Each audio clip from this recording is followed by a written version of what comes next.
All right, ladies and gentlemen, welcome back to another episode of the Mainly Hoops podcast, where we're asking the big question: who's on the hot seat this year? If you are enjoying the content, please make sure to like and subscribe. We appreciate all the support, but we're going to send it over to Marcus. Marcus, who do you think's in the hot seat? Yeah, we're going to start with one of the premier jobs in the country. It's kind of a warm seat right now. And that'd be Hubert Davis at North Carolina. Obviously, the expectation of this job is extremely high, right? In the 3 years since making the national championship, they missed the tournament 1 year, had a first-round exit, of course, last year, lost in the Sweet 16 to Alabama the other year. North Carolina is built, obviously, on Final Fours and national championships, and if you're not producing that, let alone like you're missing a tournament and losing in the first round in 2 of those 3 years, you're not putting yourself in a very good spot. Not to mention, right, North Carolina, there have been rumors swirling now for quite some time. I mean, you could look up like rumor mill around North Carolina coaching job, and you can see that like fans honestly want someone else. We have friends that are North Carolina fans, and like they want someone else. Names that have been thrown out there, like they'd rather have like Nate Oates or Tommy Lloyd. Whether those guys would even entertain going there, I don't know. But, it's clear that like Carolina fans, if they still have kind of another subpar year for their standards, they'd like to see change. And yes, like Hubert Davis did get the contract extensions through, 28, 29, I think. That doesn't mean anything because, we see coaches every day get fired in college football, in college basketball that have massive buyouts or what have you. And, I think this could be just another situation of that, because if Carolina's not winning, their fan base isn't happy, which, that's one of the worst fan bases in the country to have unhappy. So to me, Hubert Davis is sitting right there. I like the moves they made this offseason, but if this year ends up being another kind of subpar year for their standards, then I could certainly see him getting the boot next offseason. Yeah, I agree. I think when you coach at a place like Carolina, I mean, you got a short leash. You got to either have something to show for or that's it. But Cody, what are your thoughts? Yeah, I mean, it's a put up or shut up year really for Hubert Davis. He's had 2 years out of the 4 where he's been outside of the top 30 in Torvik's final ratings, which that doesn't cut it at North Carolina. And, they just haven't really been able to gain a lot of traction since his first year when they went on that huge run as an 8 seed to get to the finals. So, I would assume he probably has to at least win a tournament game or maybe even get out of the first weekend and be probably at least a 4 or 5 seed to feel good going into the offseason. Like they spent $14 or $15 million on this roster. Like they want to go all in here. So, I mean, every team's spending, but to spend 14 or 15 million on this roster, a lot of people aren't all that excited about the roster. I personally like how it looks. I mean, I think it fits really well, but it's a matter of can Hubert Davis elevate talent? And, that's definitely in question. He had one good year, or one really good year for Carolina standards, was finished 9th in Torvik, obviously lost in the Sweet 16 to Alabama. But I mean, I think they have the talent to go deep. And if he's not able to, then it will lead to, some interesting conversations at least. Yeah, for sure. I agree. Cody, who's in the hot seat for you? Yeah, I'm going to go with a less marquee name that's not going to be anywhere near the, Hubert Davis or that level of program. I'm going to go with Matt McMahon at LSU. He's entering year 4 here, and he really hasn't gained any traction. He came over from Murray State after, they made it to the tournament as a 7 seed, as an at-large, made it to the round of 32 and lost to St. Peter's of all schools. You get gifted a 15 seed and you're not able to get it done. I mean, it happened to a lot of teams in that tournament run, but ultimately, he gained that traction at Murray State and was able to get the LSU job, brought over a lot of those players from Murray State, and it did not go well at all. And it just didn't seem like it was going to go very well. I personally wasn't very big on the hire when it happened, and I wasn't really high on what he was able to do in the portal, and the fact that he was bringing all of those players over from the Ohio Valley Conference. I just didn't really see it translating, and that led to a 2-16 record in league play and 143rd finish in Torvik, which that's obviously not acceptable if you're a Power 5 school. They came into the next year with some decent expectations. I think loftier. They kind of overhauled the roster a little bit more and finished 500 in the SEC. Finished 9-9, but ultimately they only finished 86th in Torvik, and they weren't able to really sniff the tournament. And then last year, not extremely high expectations. It's just, I think part of it is just he kind of has struggled to gain traction in the portal, and he's done a decent job like bringing in freshmen, bringing in some 4-stars that just haven't really hit. And I think that was kind of the theme of last year's team. They went 3-15 in the league and finished 80th. It's just a coach. It feels like if he's not able to at least get himself into bubble conversations or even get anywhere close, like just get yourself out of the cellar of the SEC. I think you could be okay, but it's just when you look at this roster, I think it's going to be a little bit tough too. Yeah, I think it being his 4th year too is kind of like, okay, you got 4 chances at it. If you don't get it on the 4th crack, I mean, it's kind of a sign. This is typically the year. It's like, okay, you haven't done much. Like it's typically that 4th year where it's like, okay, you're still not doing much. Like it's time to move in a different direction, and it's not really going to be hard to part ways with him. Yeah, Marcus, what do you think? Yeah, I mean, this is a name that we've talked about since we were doing like our transfer portal reviews, and we were talking about it back then, how it probably felt like just like a natural exit point here for both sides where it hasn't gone well. They one winning season, and that was 17-16. Like it's just hasn't been great. He hasn't really been able to accumulate talent to compete in the SEC or at the national level. So like this year's probably not going to go well, as we've talked about. And this is a guy who is probably going to be looking for another coaching job, and he did a great job at Murray State, right? So, I just think that it's been a little bit of a challenge for him here at LSU to accumulate the talent needed to win in the SEC. Yeah, I think he'll ultimately go somewhere else, but it's just time to move on, change of scenery. Marcus, who else you got in the hot seat? Yeah, this is another one. Guy's heading into his 11th year at Arizona State, Bobby Hurley. I think this is just one that makes kind of too much sense.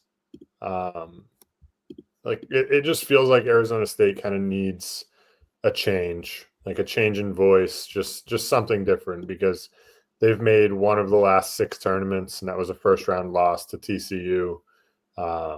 They've had 2 winning seasons in the last 6 years, and in his 10 years there, just 4 winning seasons total. So in this team, as we've talked about, it's not a good roster. They're going to finish at the bottom of the Big 12, more than likely. So it's going to be 4 winning seasons in 11 years, probably. Not going to make the tournament this year. Like, to me, it's just one of those situations of like, how can you continue to bring him back? Like, I just think it would make a lot of sense for both sides to just kind of like part ways, because it's not getting really any better. The talent's not really there on the roster. It just hasn't been pretty, obviously. They haven't even been making NCAA tournaments. So in my eyes, it feels like Bobby Hurley's like a very obvious candidate for someone to be on the hot seat, and someone that's probably going to be looking for a new job next offseason. Cody, what do you think about Hurley potentially getting? Yeah, I've mentioned this as well. It's like it makes a lot of sense. End of his contract, and just hasn't.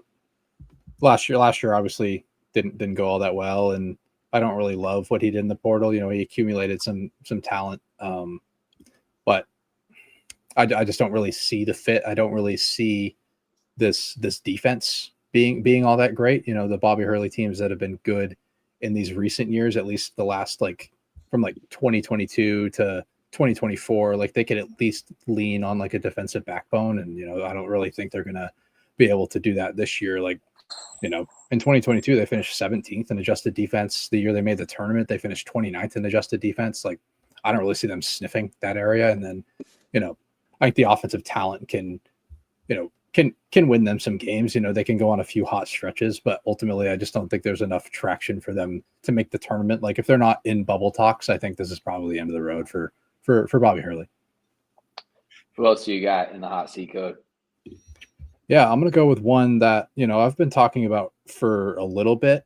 I think it's more because I was upset that this team didn't really have a great year last season. I was very high on this team going into last year, and they made me look like an idiot. I'll say, you know, it's Cincinnati and it's Wes Miller. You know, this is, I mean, he's been talked about in this aspect for a little while now. It's just it's a coach that hasn't been able to make the adjustments that seem necessary. Obviously, he's always had great defenses. Like you go back to his years at UNC Greensboro, like the last like 4 or 5 seasons, you know, inside the top 100 in defensive efficiency at Greensboro, including 2 tournament appearances the year before he went to Cincinnati. And obviously that's great. I mean, like, you know, you can lean on a defensive backbone and you're able to, you know, you're at least able to have a high floor.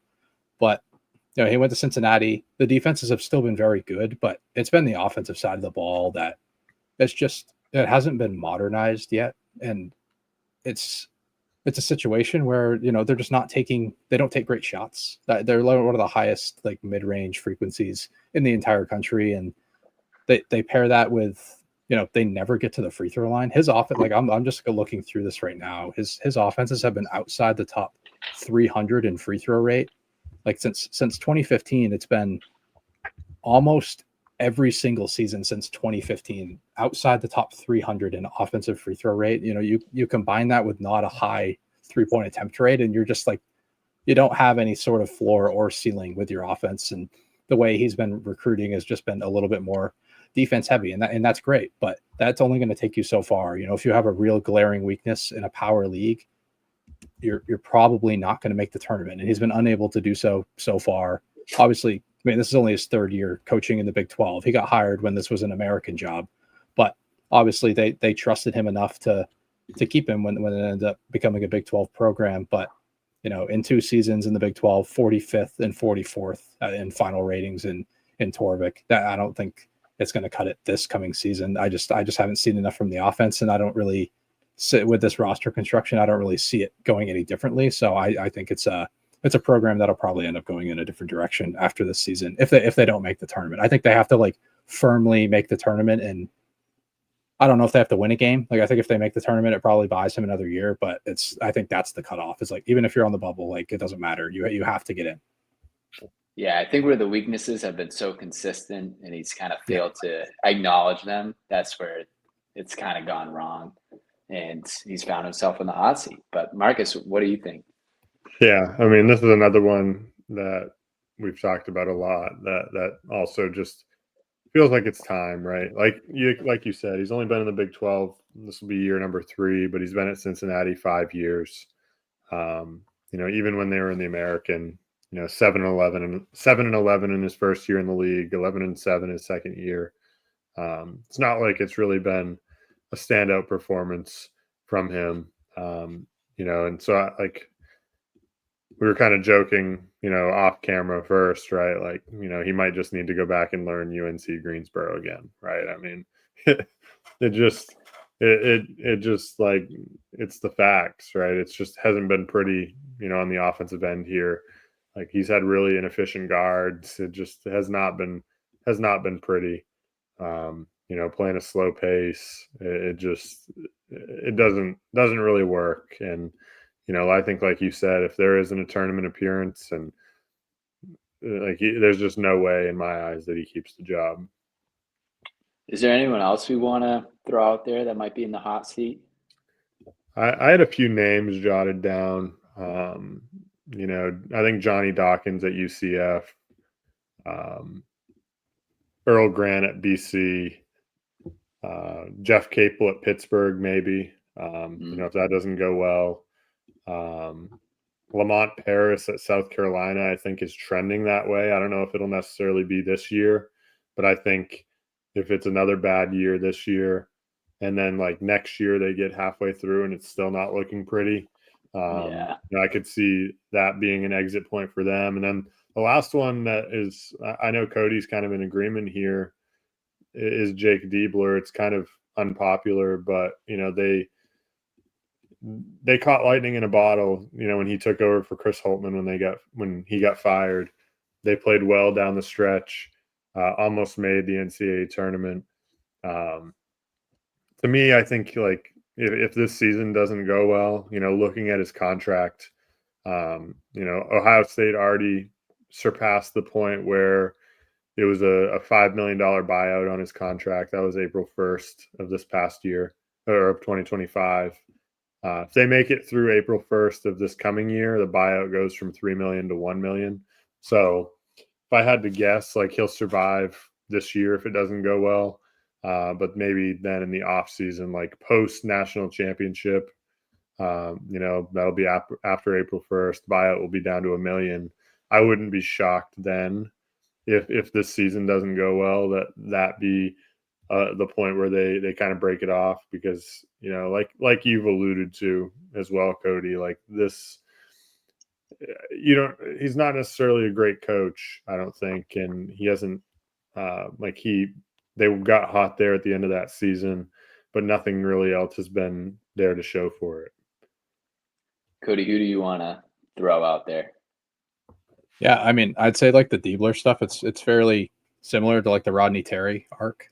I think he got the job because it was pretty much handed to him. He was an assistant there. Obviously, that was for a completely different reason that we don't really need to discuss here. But it's like another year. It's a put up or shut up year. And he hasn't really been able to gain much traction. You finished 31st in offensive efficiency with that roster last season, and you have a really, really good offensive roster this year. If you can't, elevate that talent and get yourself into like at least the top 15 in nationally in adjusted offensive efficiency, like I don't know if I can help you, because the defense isn't all that great, and it's not something they're going to be able to lean on. They're probably going to be outside the top 60 to 65 in defense. Like the offense is going to have to carry you. And this is another team that really struggles with shot diet. They're very mid-range heavy. They don't get to the line like a ton. Well, actually, they did okay there last year, 89th. But overall, it's just, it's very mid-range heavy with Thornton, Mobley, and Devin Royal. And I just don't really see enough up front to be able to, get this team to go over the top and even make a tournament. Like they're ranked 19th in Torvik to start the season. I think they're a little bit lower on KenPom, but I have them much lower in my ratings. I'm just not really a believer at the moment in this program. But I had a few other ones written down. I had Earl Grant and Capel as ACC guys written down. I also had Johnny Dawkins. I think a guy like Mike Rhodes at Penn State, I think there's real potential if the bottom falls out there, which I can definitely see it happening. Like that's not a Mike Rhodes roster, in my opinion. Like there's really no rim protection there. And if you're going to be a press heavy team and you're really going to try to get after opposing offenses, like you need that backline rim protection when your guards get beat off the bounce. And I think they're in some serious trouble really on both ends of the floor. If they finish at the bottom of the Big Ten, I think he ends up getting let go. Steve Peichel at Rutgers, I don't know if you mentioned him or not, but it's just not a great roster. I think it's a team that can lean on their defensive backbone. I think they get back to that and he gets back to his roots. So I think they can actually be okay. If he can gain a little bit of traction, I think his job is safe and they could kind of build again from there. I had a few other ones throughout the Big East. I think like Thad Matta at Butler. Like, I don't know if is that a firing or is it just like a mutual agreement to part ways? Like if this is his second stint there and he just hasn't done much, overall. It's not like a roster that really moves me all that much. I think they can be okay, but if they're not able to get themselves near the middle of the pack and like in a Big East that seems to be like pretty wide open, that from like 4 all the way to the bottom, like maybe it's time to split up there. Shaheen Holloway at Seton Hall, obviously, like maybe Kim English at Providence. Like if they're like, this seems like a pretty good roster and a team that has an opportunity to be in the top 4. If they flop, I think there's a chance Kim English is let go as well. Besides that, I don't really have any other ones. I mentioned maybe Porter Moser if the bottom falls out there, if the defense isn't good, which there's a real chance that happens. I could see them going in a different direction there. But besides that, that's pretty much all I have. All right. Before we wrap things up, who's in the hottest seat? If you could narrow it down to one coach, Marcus, we'll go with you. Is it Hubert Davis? Is it Wes Miller? What are we thinking? It's tough, right? Because I think like there are some coaches who like their seat, like Bobby Hurley, for example, or like Johnny Dawkins, who haven't had a ton of success. Like it's not necessarily like high profile jobs that, you know, like your seat is really like for the job. Like yes, their seat is burning, but like I would say Hubert Davis's seat is pretty hot. Just if they don't perform. Like that's it. There's just no like if he has another first round exit or something, or if they like really struggle in ACC play and you know have to like battle to make even the NCAA tournament, if they're living on the bubble again, like his seat is going to be pretty hot. Like last year, they were very fortunate to get in, and that would have been their second missed tournament in the last 3 years. Like in my opinion, and I think our opinion, they shouldn't have made it. I agree. They did. They made it in the first 4. So, you know, I think his seat is hot. But like in regards to just like job aside, like I think it's any of the other guys that we've talked about. But I think like Carolina's job and what that program means to its fan base is what makes Hubert Davis's seat hot. Yeah, I think you think North Carolina and you think good college basketball. You know, that's the first thing that comes to my mind.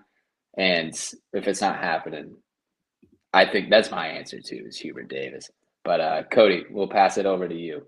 Who do you got? Yeah, my Don't thing say with Wes that is Miller. no, I mean, if I had to pick, like, obviously it'd be the 2 guys that I discussed was McMahon and Miller. But for the Hubert Davis stuff, like, I think if there's a team that has like the best chance to perform well out of this group, it is North Carolina. Is it going to be that is true. Like they obviously are set to a different standard. Like they probably need to make a Sweet 16. And I think it's a very serious possibility. And I think the fit of the roster is good, like I mentioned. So I probably wouldn't go with Hubert Davis as my guy. I'd probably go with Diebler. You know, I think I don't even think making the tournament is good enough. Like, I think they have to win a game, and I don't see it. I haven't been able to, you know, see him like be able to elevate talent. Like, and the fact that I have worries about the defensive side of the ball and shot that on the offensive side, it's like that would probably be my answer out of all of these guys. I think that's probably the hottest seat. It'd be between him and Mike Rhodes for me.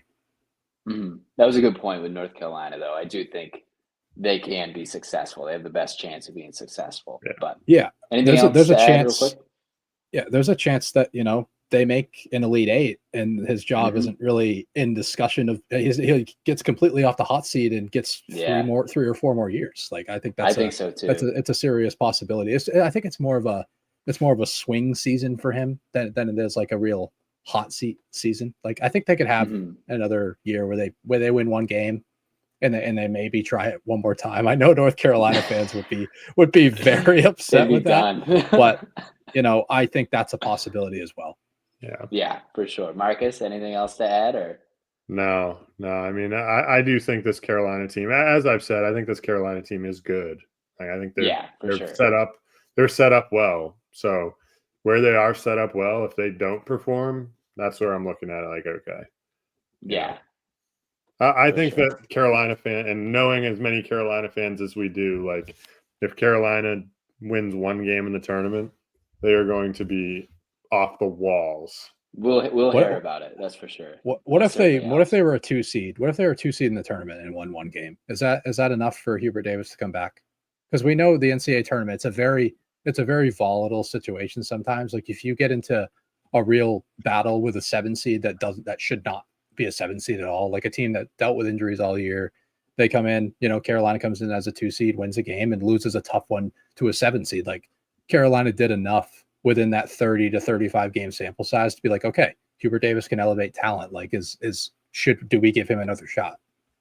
I could also see them. Sorry, Marcus. I could also see them getting upset by a 7 seed that doesn't belong there, and then that looks even worse as a 2 seed. So I just buy, I just buy like the entire like sample size, and like if they're able to go 28-6 in the regular season, it's like I think he's done enough to earn his job regardless of what happens.